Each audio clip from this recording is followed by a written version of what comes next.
자동 프롬프트 정제 프레임워크인 RF 매드쌤 2에 대해서 발표를 진행하도록 하겠습니다. 우선 지지난주에 세범님께서 쌤에 대해서 설명을 많이 해주셨어가지고 쌤에 대한 기본 구조에 대해서는 어느 정도 이해를 하고 계신다고 생각을 하고 진행을 하도록 하겠습니다. 우선 쌤은 쉽게 말하면 일단 영상 분할을 위한 강력한 프롬프트 기반 파운데이션 모델인 것을 입증한 모델로 유명한데요. 쌤에 대해서 쌤2는 이미지 인코더, 프롬프트 인코더, 그리고 마스크 디코더로 구성된 핵심 구조는 그대로 공유를 합니다.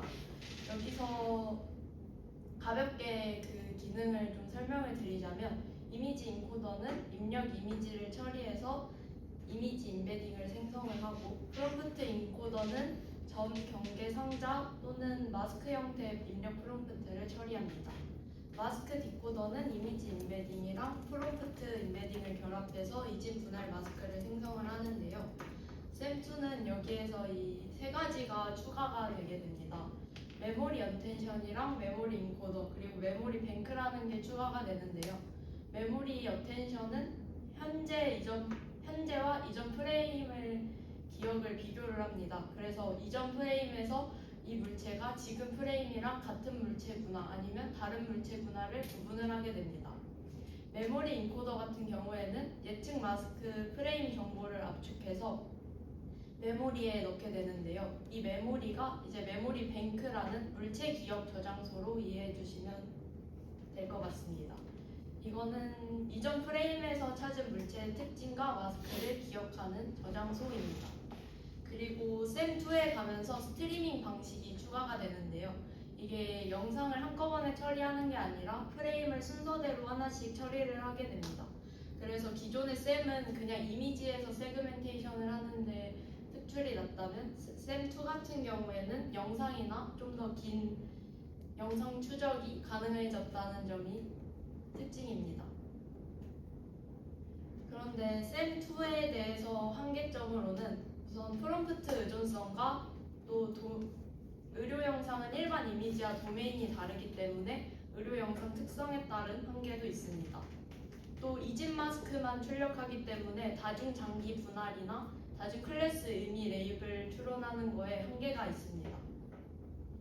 그래서 이제 쌤2의 다단계 정제 능력을 활용하는 자동 프롬프트 정제 프레임워크인 RF 매드쌤2를 이 논문에서는 제안을 하게 되는데요. 대표적인 기여 사항으로는 아래 4가지 정도로 꼽을 수 있을 것 같습니다. 독립적인 유넷 기반 프롬프트 생성과 그리고 신규 어댑터인 뎁스와이즈 컨볼루셔널 어댑터와 CNN 어댑터 2가지 그리고 GT 프롬프트 기준 BTCB 데이터셋이랑 또 그 뒤에 AMOS 2022에서 좀 높은 되게 NN 유넷보다 더 높은 성능을 낸 결과를 가지고 있습니다. 그 구체적인 방법론에 앞서 그 쌤2의 한계점에 대한 걸 좀 볼 수 있을 것 같은 기존 쌤2의 파이프라인입니다. 이게 보시면 스텝 1과 스텝 2로 나눠져 있는데요. 스텝 1은 프롬프트 프레임 처리 단계랑 그리고 비프롬프트 프레임 처리 단계로 나누어지게 됩니다. 프롬프트 처리에서는 프롬프트가 있는 것들의 이미지를 가지고 처리를 하게 되는데 그 앞서 말했던 그 문제점처럼 아래 프롬프트가 없는 경우에는 그 특정 프레임에 대한 명시적 프롬프트가 없어서 만약에 객체에 이 병변이 있더라도 쌤2가 이를 인지하지 못하고 건너뛰는 현상이 나타날 수 있게 됩니다.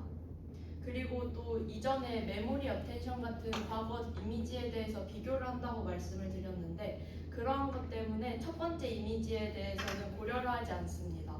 그래서 객체가 존재함에도 불구하고 분할 대상에서 제외가 되는 문제점이 있어서 첫 프레임 처리 누락이라는 단점이 있습니다.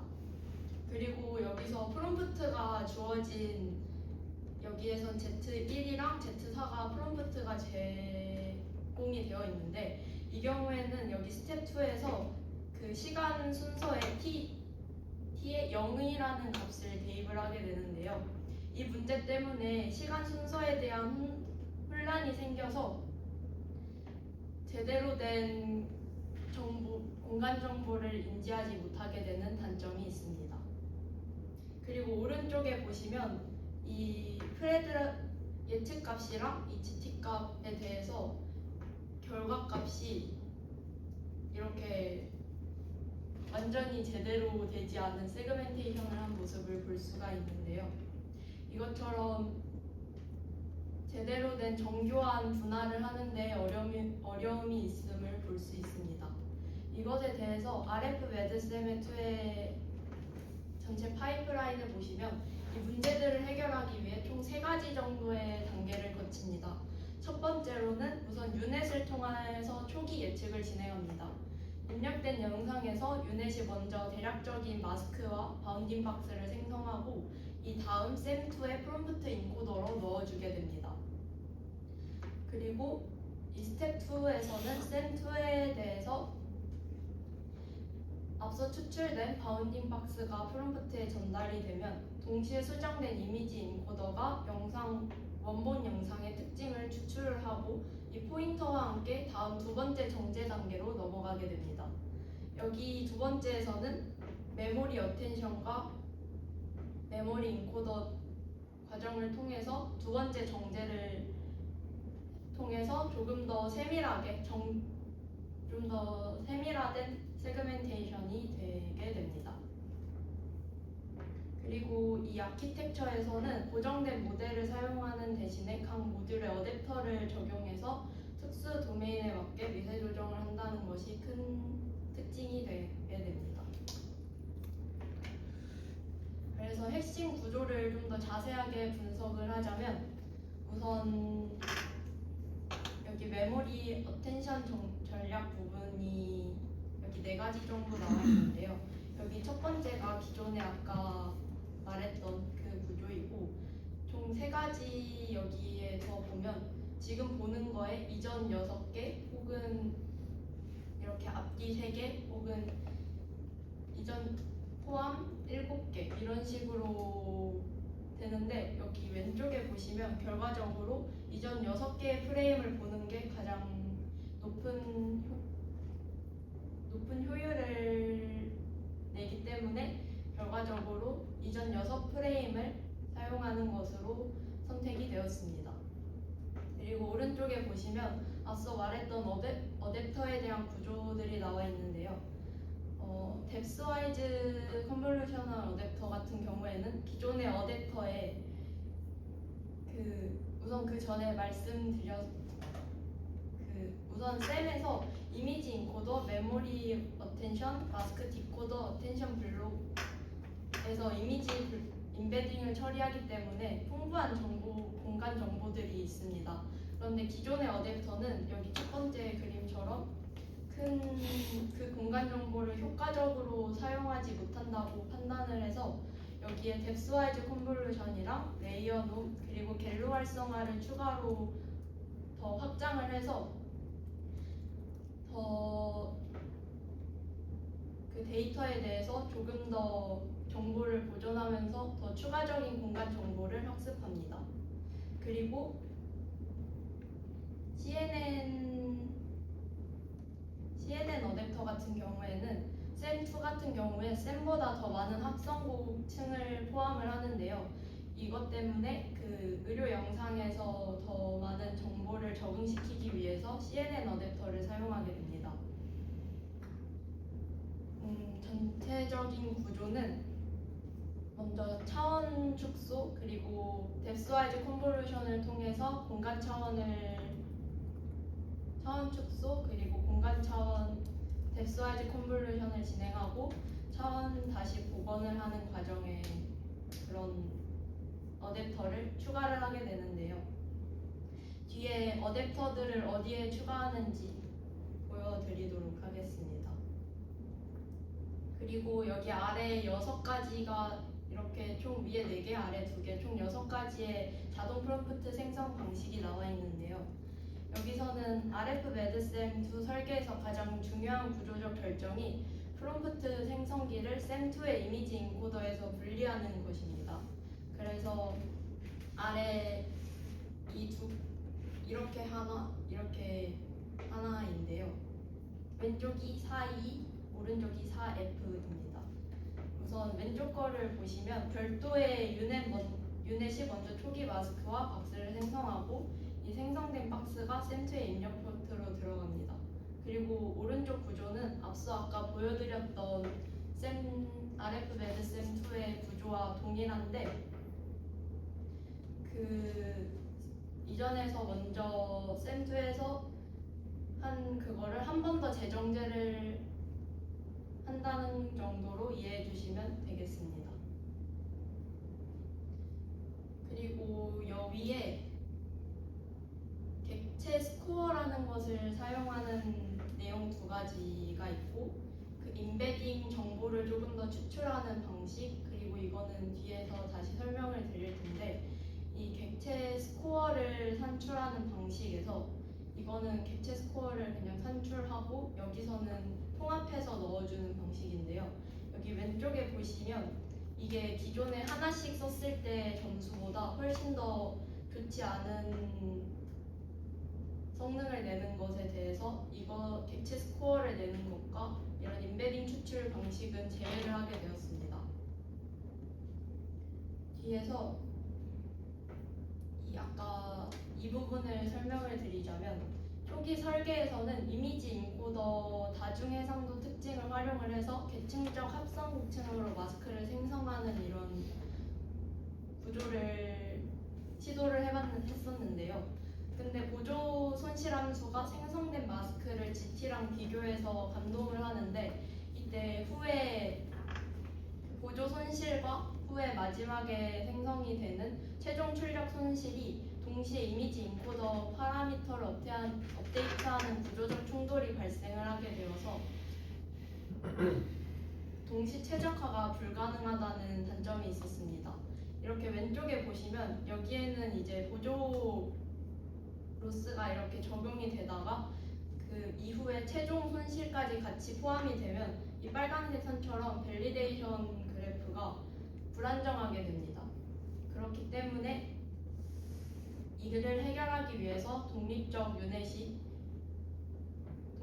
유넷이 도입되게 된 이유입니다. 그리고 앞서서 그 메모리 수정된 이미지 인코더랑 마스크 디코더 그리고 메모리 인코더에 대한 좀 더 상세한 구조 설명인데요. 간단하게 설명을 드리자면 여기에 모디파이드 이미지 인코더 같은 경우에는 기존 샘2 같은 경우에는 이 하이어라라는 백본 구조가 있는데 이 여기에다가 DW 아까 말씀드렸던 뎁스와이즈 컨볼루션 어댑터와 여기 CNN 어댑터를 추가를 삽입해서 특징 추출 능력을 향상시키는 과정입니다. 그리고 두 번째 여기에 마스크 디코더는 기본적인 디코더의 구조에 모든 곳에 어댑터를 추가했다는 특징 차이점으로 생각을 해주시면 될 것 같은데요. 어텐션 블록마다 어댑터를 추가를 해서 프롬프트와 이미지 인베딩 간의 상호작용을 강화하는 효과를 내게 되었습니다. 그리고 여기 유넷 같은 경우에는 기본적인 유넷 구조를 사용을 합니다. 그리고 여기 모디파이드 메모리 인코더 부분도 여기는 CNN 어댑터를 이렇게 추가를 해서 의료 영상의 특징을 좀 더 효과적으로 메모리화하기 위해서 사용을 해서 이를 통해서 메모리 어텐션 모듈로 전달을 하게 되는 것입니다. 그래서 실험 부분을 보여드리면 우선 이것도 카이 같은 챌린지로 알고 있습니다. 여기서의 데이터셋을 사용을 했다고 알고 있고 또 BTCV라는 복부 CT 스캔을 사용을 하는 데이터셋을 사용한 결과를 보여드리겠습니다. 우선 AMOS22에서는 다른 성능들보다 확실히 RF 매드샘 2에서 매우 높은 성능을 낸 것을 확인하실 수 있습니다. 그리고 BTCB 데이터셋에서도 이것은 GT를 프롬프트로 넣은 가장 상한치의 점수이긴 하지만 여기서도 가장 높은 성능을 냈고 이것이 없이도 가장 높은 성능을 낸 걸 보실 수 있습니다. 그림으로 보시면 이게 아까 그 GT를 사용한 것이고 이게 없이 한 건데 다른 모델들과 비교를 해봤을 때 좀 더 세밀하게 세그멘테이션이 된 걸 보실 수 있습니다. 여긴 잘 안 돼 있고 이것도 오버 샘플링 된 거 이런 식으로 비교해봤을 때 조금 더 정제된 세그멘테이션 된 결과를 확인할 수 있습니다. 앞서 보여드렸던 그 오브젝트 스코어에 대한 내용이랑 두 단계로 조금 더 정제한 그 결과에 대한 값이라서 간단하게 넘어가도 될 것 같은데요. 여기 위에는 한번 체크를 하자면 우선 이 오브젝트 스코어에 대한 성능이 큰 차이가 없고 오히려 어느 순간에는 더 안 좋기도 하고 오히려 좋기도 하고 되게 의미 없는 점수라고 판단을 해서 제외한 걸로 논문에 설명이 되어 있었습니다. 그리고 입력 패치 크기랑 유닛 선택과 리파인드 프레임 셀렉션에 대한 내용인데 그 앞서 리파인드 프레임 셀렉션은 여기서 말씀드렸던 이 뒤에 6개 이미지로 선택하게 된 그 결과에 대한 값이 되고요. 요 위에 입력 패치 크기 같은 경우에는 좀 더 깊은 탐색을 할수록 성능이 더 올라간다는 특징을 낼 수 있습니다. 그리고 이거는 유닛을 비교한 표인데 3D 유닛을 사용했을 때 더 높은 성능을 내게 되었습니다. 그래서 결과적으로 이 RF 매드샘 2에 대한 연구는 총 두 가지의 큰 두 개를 통해서 샘2의 잠재력을 극대화를 하였는데요. 그 두 가지 뎁스와이즈 컨볼루션 어댑터와 CNN 어댑터를 통해서 구조적인 적응과 또 독립적인 유닛 기반의 자동 프롬프트 정제 파이프라인을 통해서 의료 영상 분할 분야에서 샘2의 활용 가능성을 극대화하였습니다. 하지만 한계점으로는 현재 CT 영상으로만 된 데이터이기 때문에 그 CT 영상에 국한되어 있다는 한계가 있고 이후에 향후 방향으로 MRI와 초음파 등 다른 모달리티로 확장할 예정이라고 하였습니다. 또한 그 유넷과 샘을 같이 사용하기 때문에 연산 처리 속도나 이런 부분에서도 NN 유넷보다 더 낫다고 하기에는 어려운 부분이 있어서 실시간 임상의 응용 가능성을 조금 더 탐색해 볼 예정이라는 향후 방향이 제시되어 있습니다. 그리고 제가 이걸 하게 된 계기가 샘3랑 한번 결합을 해보고 싶어서 했던 거라서 샘3에 대한 간단한 구조 보여 어펜딕스를 추가했고요. 그리고 오늘 초복입니다. 삼계탕 많이 드셨나요? 네. 예. 아직 치킨 드셨나요? 네. 오늘 가기 전에 드시길 바랍니다. 네. 감사합니다. 질문 있으시면 받도록 하겠습니다. 네. 여기서 이제 계속 GT 프롬프트 기준으로 네. 뭔가 성능 측정도 하고 네. GT 프롬프트라는 워딩이 계속 나오는데 네. 그럼 GT 프롬프트라는 거는 진짜 의사가 진짜 그 직접 이렇게 박스 쳐가지고 한 그걸 말하는 건가요? 여기서는 그 진짜 제한된 진짜 GT를 가지고 그 프롬프트에 넣었다는 이유는 그 기반 유넷이나 다른 거에서 생성한 그런 프롬프트를 넣으면 그거는 조금 완전한 GT라고 할 수 없잖아요. 그렇기 때문에 그 GT를 프롬프트로 넣게 되면 가장 높은 성능이 나오는 건 당연하기 때문에 그 이 모델에 대해 가장 높은 성능치를 보여주는 걸로 GT를 사용하는 겁니다. 근데 이게 GT 프롬프트라는 게 실제로 이렇게 다량으로 얻을 수 없으니까 이제 이 모델에서는 앞단에다가 유넷을 붙여서 그걸 대용으로 쓰는 건데 네. 뭔가 물론 이 논문이 그렇게 쓴 거지만 그 성능 측정을 지금 GT 프롬프트 기준으로 하면은 좀 치트가 아닌가라는 생각이 드는 데에 들어가지고 네, 맞습니다. 발표자님은 어떻게 생각하시는지. 제 생각에도 그래서 처음에 이거 보시면 NN유넷이랑 쌤이랑 쌤2를 사용한 결과를 이거는 그 파인 튜닝 없이 그냥 그 모델 그 자체를 돌렸을 때 나온 결과값인데 NN유넷이 이 개별적으로 돌렸는데 어떻게 쌤보다 더 낮은 성능이 나오지? 라고 생각을 해서 봤는데 이것도 GT를 넣어가지고 한 거였는데요. NN유넷은 알아서 본인이 이제 이렇게 찾아가지고 학습을 해가지고 결과를 내지만 쌤 같은 경우에는 그 GT 정답지를 받고 진행한 거기 때문에 확실히 쌤이 높게 나온 이유가 이렇게 된 그런 이유였습니다.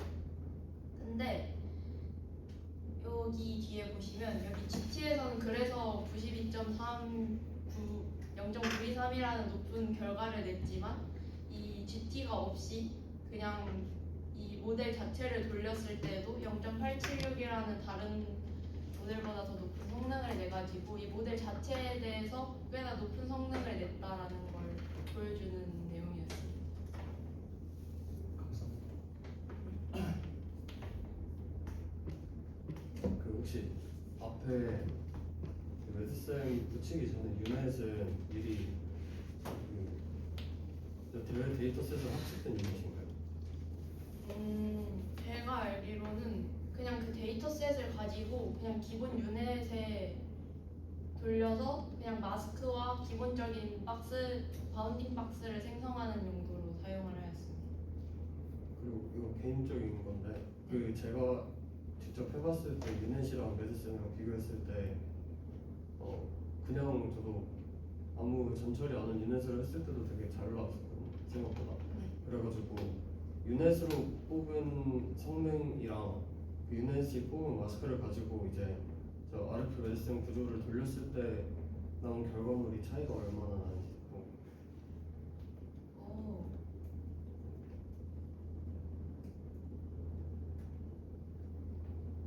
여기에 유넷을 돌린 결과랑 RF 매드쌤을 돌린 결과. 그러니까 여기 자세히 보시면 여기에 이런 부분까지 좀 길게 세밀하게 좀 세그멘테이션이 돼 있는데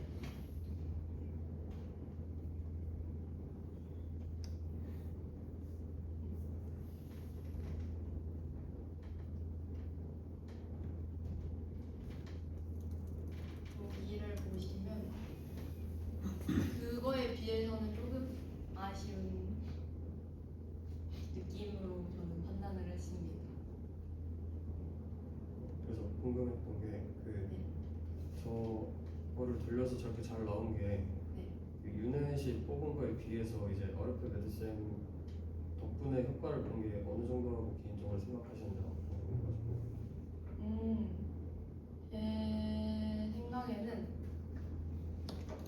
그 일단 결과치 정도로도 봤을 때 더 높은 성능을 내기도 했는데 그 쌤에서의 그 부족했던 그 단점이 그 유넷을 활용을 했을 때 조금 더 그 프롬프트가 없다는 게 프롬프트를 직접 해줘야 된다는 게 쌤의 단점이었는데 그리고 또 이제 단일 그 이진 분류기 때문에 그 여러 개가 있으면 그 여러 개에 대해서에 대한 그 데이터가 만약에 간도 있고 패도 있고 이렇다면은 이게 간이고 패인 걸 구분을 해주지 못합니다. 그렇기 때문에 유넷을 활용을 해서 유넷이 거기서 먼저 구분을 해줘서 쌤에 넣었을 때 그거에 대한 조금 더 높은 효과를 내준 걸로 생각을 해서 그 약간의 그 단점 보완 용도의 되게 효율적인 방법이었다라고 생각을 했습니다. 감사합니다. 7페이지에 대해서 이게 오른쪽에 있는 것들이 에블레이션들이고 그다음에 왼쪽에 있는 표가 그 오른쪽에 있는 걸 조합을 했을 때 나오는 성능인 거죠. 아, 이 각자에 대한 성능에 대해서 나와 있고 이거에 대해서 비교한 표라고 생각하시면 될 것 같습니다. 그리고 그냥 구조적으로만 봤을 때는 이게 유넷을 쓰고 그 다음에 이제 셈2 쓰고 또 셈2 쓰는 이런 형식인데 네, 그럼 사실 모델을 많이 쓰는 거니까 파라미터도 당연히 많을 거고 그러면 이제 당연히 성능도 어느 정도 올라올 거라 생각하는데 네. 근데 그래서 결론적으로는 NN유넷이 거의 기본으로 보고 있는데 NN유넷 대비 성능 향상이 있는 건 알겠는데 그러면은 파라미터 수나 아니면은 실험에 필요한 자원들 그런 거 대비를 했을 때는 어느 정도인지. 제가 알기로 이 논문 실험을 진행하면서 RTX 6000을 사용했다고 봤습니다.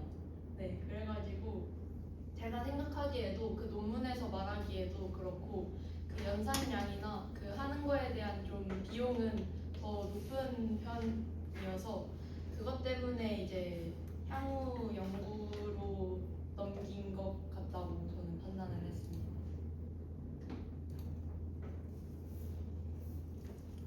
네, 6페이지 이미지 한번 보시면 네. 프롬프트 인코더가 네. 스텝 1이랑 스텝 2에 하나씩 따로따로 있더라고요. 네네.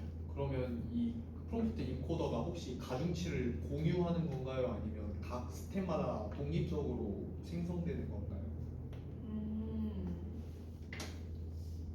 그걸 공유하는지는 제가 코드나 뭐 이런 걸 확인한 건 아니어가지고 일단 제가 생각하기로는 따로로 알고 있긴 합니다. 그러면 혹시 파라미터는 셈2는 좀 용량을 크게 먹는 편인가요?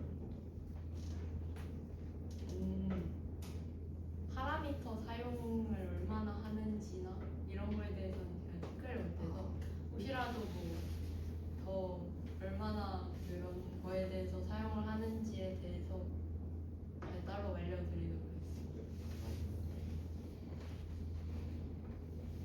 네. 유넷이 먼저 발견하고 마스크를 제작하는 것으로 이해를 했는데 네네. 그냥 그 유넷이 만든 마스크가 부정확하면은 그 정제 리파이먼트 과정에서 그 네. 오류를 잡아줄 수 있는지 좀 궁금합니다. 유넷에서 하는 그 용도는 프롬프트 자동 생성 용도라고 생각을 하시면 되는데 유넷에서 완벽하게 만들어가지고 전달을 해주는 것은 아니고 마스크랑 바운딩 박스를 생성을 해서 여기에 이런 것들이 있다라는 정보를 전달을 해주는 겁니다. 그래서 그거에 대해서 좀 더 정밀한 정제는 쌤에서 이제 더 하게 됩니다. 네, 감사합니다. 네. 성능 비교표에서 네. 유독 낮은 정확도를 보여주는 장기들은 크기가 작아서 구분하기 힘든 그런 탓인가요? 장기에 대한 그 성능 비교표에서 그 11페이지, 12페이지 거기서 네. RKD 이런 거는 927 대부분 9할의 정확도를 보이는데 네네. 근데 옆에 나지 막 0.6 정도 되는 그런 것들은 차이가 나는 이유가 궁금해서. 네네. 생각하시는 이유가 맞습니다. 간이나 뭐 좀 큰 장기들은 구분하기가 조금 더 쉽고 그거보다 조금 더 좀 복잡하다거나 조금 작은 부위에 대해서는 그만큼 성능이 조금 더 낮게 나오는 경향이 있습니다.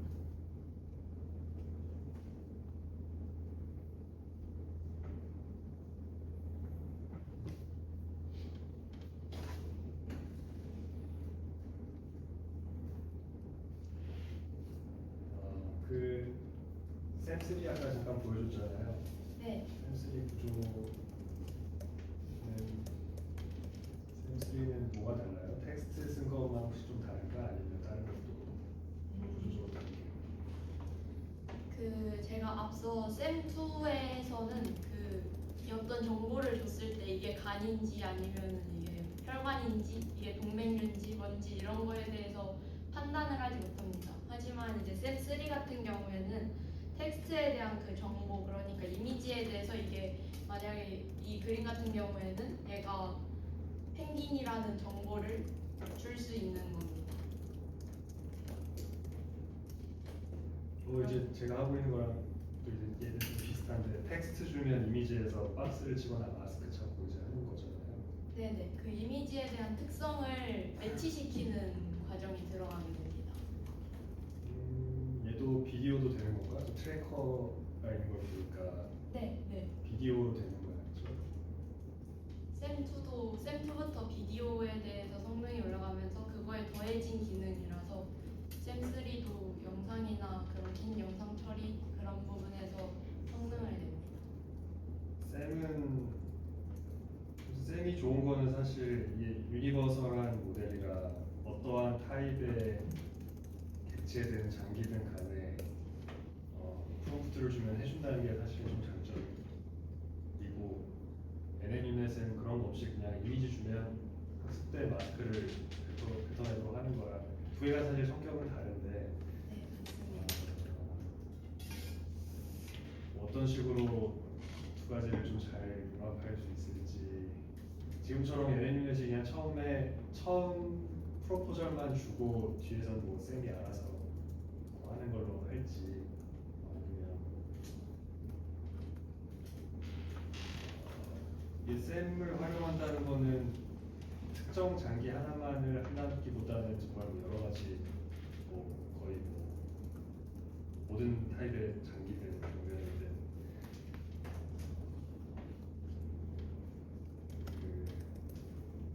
할 수 있다는 게 장점이니까 그 장점을 살리는 방향으로 연구가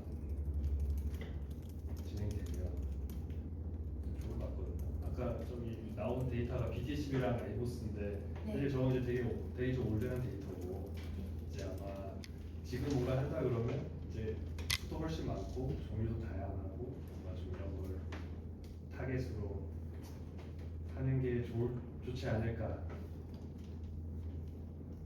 싶어요. 네, 참고해서 연구 진행하도록 하겠습니다.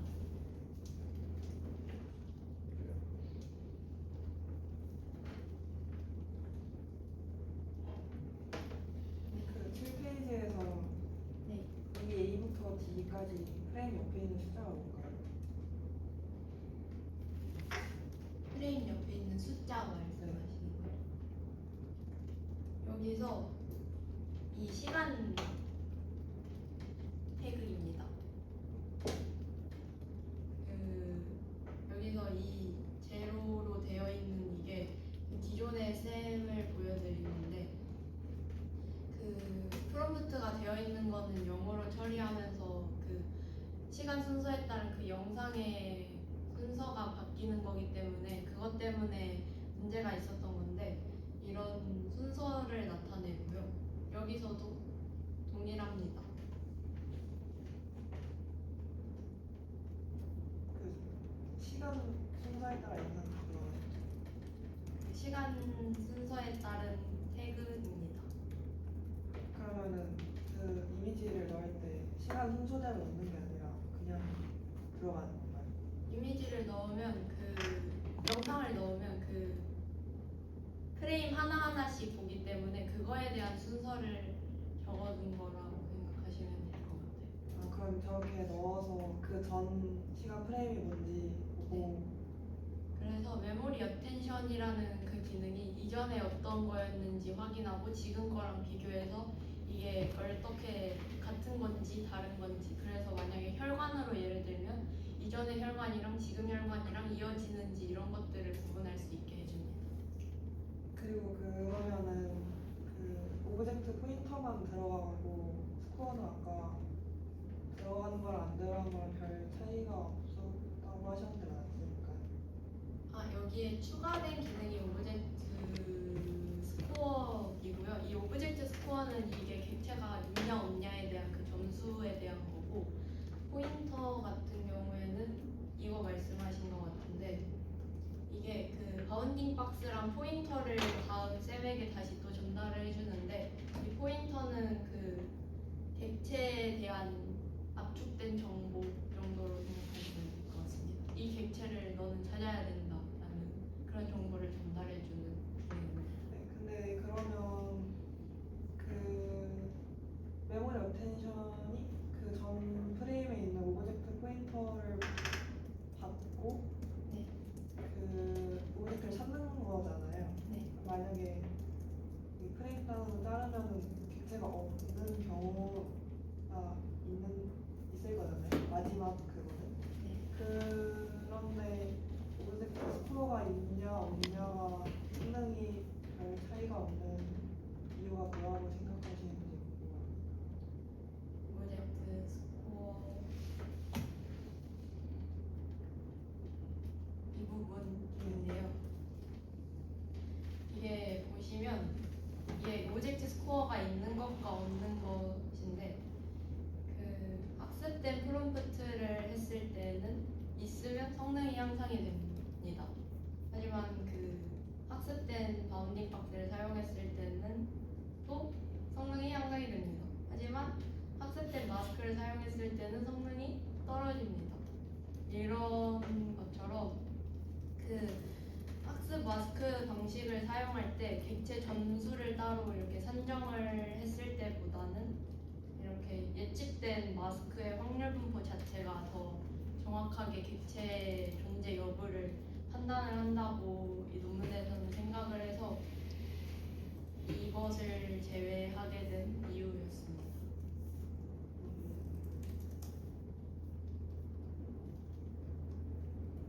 그러면 발표장에서는 그 이유가 왜 저렇게 나왔을까? 이유가 뭐라고 생각하시는지 여쭤봐도 될까요?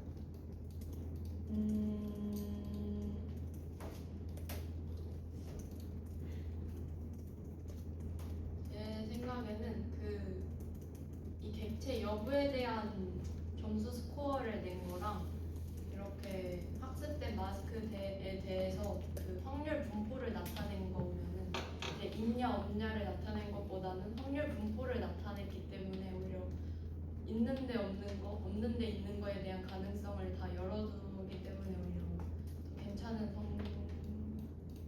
오히려 썼을 때 더 안 좋은 성능을 냈다고 생각을 했습니다. 감사합니다. 그 아까 11페이지에 11페이지요. 7페이지에 성능이 낮게 나온 모델들 아까 설명해 주셨는데 이해 못해가지고 혹시 다시 한 번 설명해 주시죠. 이 오브젝트 객체 아까 사용했던 앞서 설명해드렸던 그 설명과 동일한데요.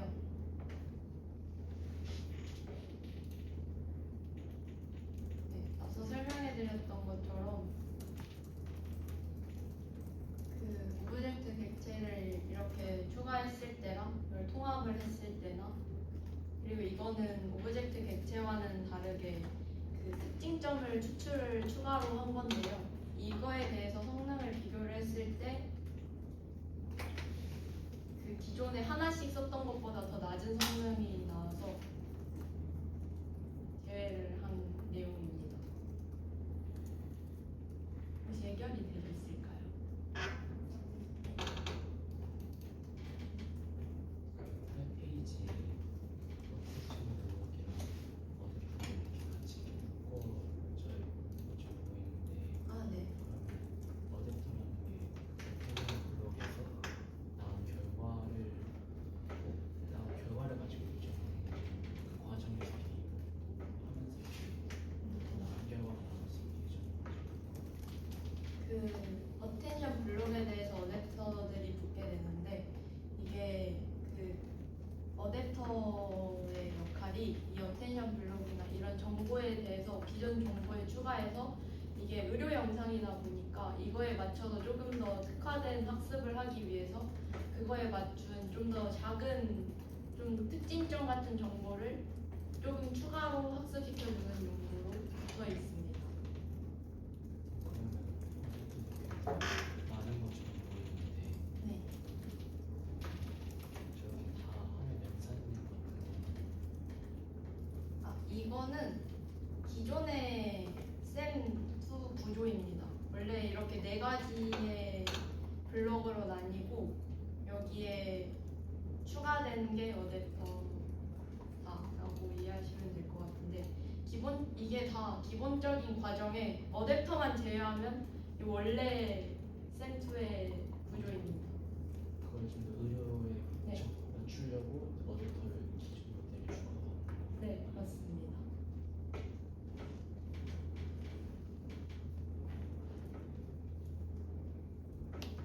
또 질문 없어요?